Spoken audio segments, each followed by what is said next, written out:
மக்களே, ஆழப்புழாவில் கரும்புலா எப்படிங்க ரைமிங்காக இருக்குல்ல. எங்கே போனாலும் நம்மளை தொடர்றாங்களே இவங்க.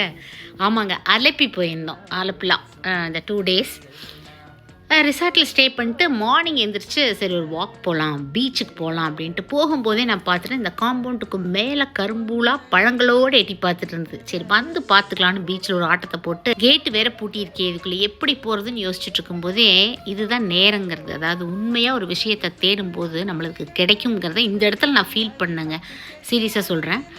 ஒரு ஐயா வந்தார், இங்கே ஏதோ கொட்ட போகிறேன் அப்படின்னாரு. சரிங்க ஐயா, நான் உள்ளே போயிட்டு இந்த செடியை பறிச்சுட்டு ஒரு வீடியோ எடுத்துக்கிறேன்னு நான் தமிழில் கேட்டேன். அவருக்கு அது புரிஞ்சுதா என்னன்னு தெரியல. அவர் ஏதோ ரிப்ளை பண்ணார், ஆனால் வீடியோ எடுக்க வரைக்கும் கூடவே இருந்தார். கடவுளின் தேசத்தில், அதுவும் நான் தங்கியிருந்த ரிசார்ட்டுக்கிட்டேயே இந்த கரும்புலா இப்போ வரைக்கும் அந்த இன்ப அதிர்ச்சியிலேருந்து நான் மீண்டு வரல உண்மையிலேயே. அப்புறம் எனக்கு இங்கு பழத்தை சாப்பிட்டுட்டு இலைகளை கொஞ்சம் பறிச்சுட்டு வேகமாக கிளம்பிட்டேன். ஏன்னா மழை எப்போ வேணாலும் வரலாம் போல் இருந்துச்சு. Stay healthy.